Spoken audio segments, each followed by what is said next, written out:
July 24, 1995, Seoul. A group of friends from Germany visited Hungary, as they did almost every year. The area of Hortobágy is a particularly popular tourist destination, especially amongst the pensioners and elderly, who have a lot of time and money to spend away from home. Hortobágy is famous for being a completely flat plain, and in summer it often gets unbearably sunny and scorching hot. The tourists who visit Hortobágy can watch horse riding shows, eat traditional food, and dance to folk music so that they can fully absorb the Hungarian traditions and culture. An elderly couple was part of this tourist group too. Siegfried Hadbank, 70 years old, and his wife or girlfriend Antje Richman, 60 years old, and they were both from the town of Göttingen. There is no more information about the couple, sadly, but sometime in the evening they announced to their friends that they were going to end their vacation a bit earlier than the rest of the group because they were going to visit some friends in Austria, in Burgenland, the next day. From Hortobágy, Austria is quite a few hours away by car, so the couple decided to leave early the next morning so that they could get to Burgenland as soon as possible. They said goodbye to their friends and left, but they never arrived, and nobody ever heard from them again. The next morning, on the 25th at 11 a.m., two teenagers were walking on a deserted road, and they could see a white Volkswagen parked under the tree from afar. This didn't really seem out of place to the youngsters because this deserted road was often the chosen spot for Russian and Ukrainian and Romanian transmitters to rest a little bit on their journey to the west. But this time it was different because this car had a German license plate, and that was unusual. The two kids approached the car, and through the roll-down windows they could see the dead bodies of an elderly couple who were shot in the head several times. They ran to get the police, who in turn alerted the county police chief and also crime scene investigators. Forensic scientists also arrived at the scene, but they couldn't really determine the time of death because in such a hot weather, rigor mortis can be delayed by several hours. Only one thing was for sure, that it was murder. There was very little for the investigation to go on, and there was no obvious evidence or any traces left on the scene. They also couldn't know the victim's nationality or names because the car's traffic license only contained information regarding the vehicle, and there were only a very few things that the police could know. First of all, they found a map that had the road and the main cities highlighted between Hortobágy and Burgenland, the assumable two end destinations of the couple. There were no bags in the car at all, only some clothes on a hanger and a small pillow with some blood on it. It was determined that the weapon must have been a .22 caliber gun, and the shots were fired from very close range, probably less than 80 centimeters. Siegfried was killed with 7 gunshots to the head, while Antje was killed with 3 gunshots. Any one of those gunshots would have been fatal, so many shots seemed redundant and unnecessary for the killing. At first sight, it seemed like a robbery gone wrong, which could be supported by the fact that there were no bags in the car, so probably somebody stole those bags in the hopes of finding some valuables inside. However, they left behind a gold necklace on Antje. Also, it looked a lot like the couple was asleep when they were attacked, and they didn't wake up to the shots.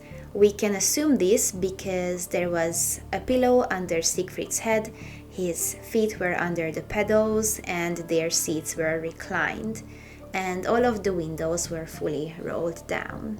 So that was pretty much all that the police could find out from the scene alone. Now they had to search for some witnesses who could give them some more information. They were able to find 2 witnesses. The first one was a man who worked at a nearby petrol station, and he said that the couple arrived by their white-colored Volkswagen Golf VR6 that same morning and they filled a tank. But they weren't alone. They were accompanied by another car, which was red, with either a German or Austrian license plate. And strangely enough, the passengers in these two cars exchanged their bags for some reason. But then the red car disappeared forever, and we still have no information on who that belonged to. The only other witness that the police could find was an 8-year-old little boy who claimed to have seen a dark-colored car parked behind a white-colored car as he was biking by the scene. But this little boy was not a very good witness at all, because he couldn't describe the car any better than that, other than being dark-colored, and this lead was out the window too. The Hungarian police received help from the Interpol, and that was how they were able to figure out the identities of the victims by tracing who the white Volkswagen belonged to. Siegfried's two sons identified their bodies. And this is all we know for sure, but now let's look into the speculation and the theories. It is not entirely sure if only one gun was used to kill both victims, or two very similar or even identical guns were fired at the same time. In the first scenario, 10 bullets were fired after each other in quick succession, but a regular 22 caliber gun is usually only 7 shot. Now, I don't know anything about guns, but the police consulted with a gun expert who said that a regular 7 shot gun can easily be turned into a 10 shot gun by shortening the spring in the magazine.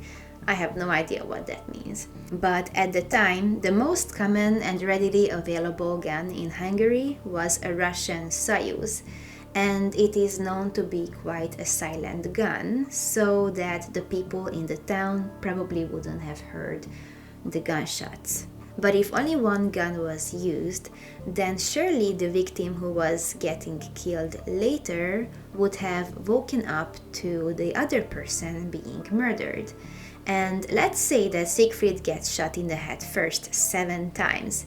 To the sound of 7 shots, it is for sure that Antje would have woken up, and she probably would have moved from her body position, tried to escape the scene, maybe open the door. I don't know how fast a gun can fire 7 shots, but it would have surely been enough time for a victim to at least realize what is going on. Well, maybe not, because if it was such an unexpected attack, then they probably wouldn't even have registered that somebody was getting killed next to them before it was their turn. But let me know what you think of this theory in the comment section. But in the second scenario, it is possible that 2 identical guns, or at least very similar guns, were fired at the same time from both sides of the car. Now that would mean that 2 murderers were involved. It would explain how neither victim woke up to the other one getting murdered, because they were all killed at the same time. And in this case, the gun also wouldn't have to be altered to be able to fire 10 shots after each other. I feel like this is a more likely idea of what could have happened, but the question is, first of all, why did a seemingly healthy, though elderly couple want to stop after driving only 120 kilometers since they departed, which would be maybe an hour and a half? And why did they decide to stop in such a deserted road in such a tiny hidden town where there is nothing to stop for? And why would anyone want them dead in the first place? What could this old couple do to deserve this? The police questioned everybody that they could. They first questioned everybody from the tourist group, but nobody could give any more information. They couldn't come up with a reason why somebody would want to do this. But then, could it be somebody from the victims' families? The pair was well off, they were well situated, but not insanely rich. And they didn't even leave behind such a big heritage for their inheritors to want to kill them. Siegfried's sons continued to be very cooperative and active part of the investigation, so they didn't seem like they would want their parents dead. Sadly, the German police was not the same way. They were not cooperative, they were extremely lousy and not caring. They also didn't add any more value to the investigation, they just didn't do anything. The Hungarian police were waiting for the background check that the Germans were supposed to conduct for a full year, and they still didn't do it. Unlike the German media, that was very active. The next day, after the news broke that the German couple was killed somewhere in Hungary, German TV channels were already filming and tuning in from the scene. So if it couldn't be any of their friends or their family members, the idea of hitmen also came into the picture, but that seemed very unlikely. First of all, neither of the victims were in the position where somebody would want to get them killed. They were not insanely rich, not influential, and didn't have any known enemies. Besides, hitmen wouldn't work with this type of a gun, and they also wouldn't kill their victims so publicly in broad daylight just outside of a town. The final and most likely theory is that it was a crime of opportunity. Obtaining a gun has never been easy in Hungary. The killers most likely had them illegally, and in the hands of a wrong person. Maybe they just wanted to kill someone for the sake of killing someone, for the fun of it, to try what it feels like to use a gun, especially on somebody so defenseless as an elderly couple.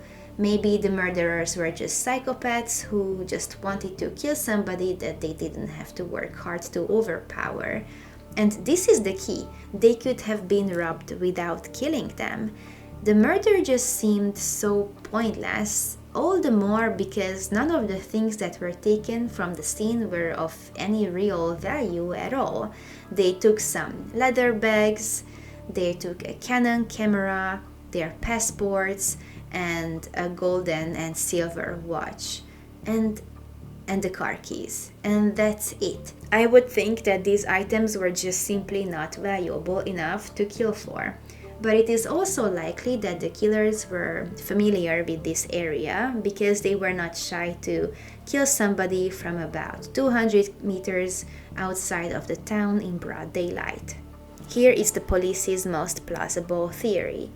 The journey from Hortobágy to Burgenland was going to be quite a long one, and because of the unbearable heat and his old age, Siegfried decided to stop somewhere on the way to take a nap, find a shady spot, and rest a little bit so that they could continue their journey newly energized. They found the perfect spot in a town called Sajol, which is located on the main road, but an otherwise negligible and uninteresting town where the couple certainly didn't have anything else to do.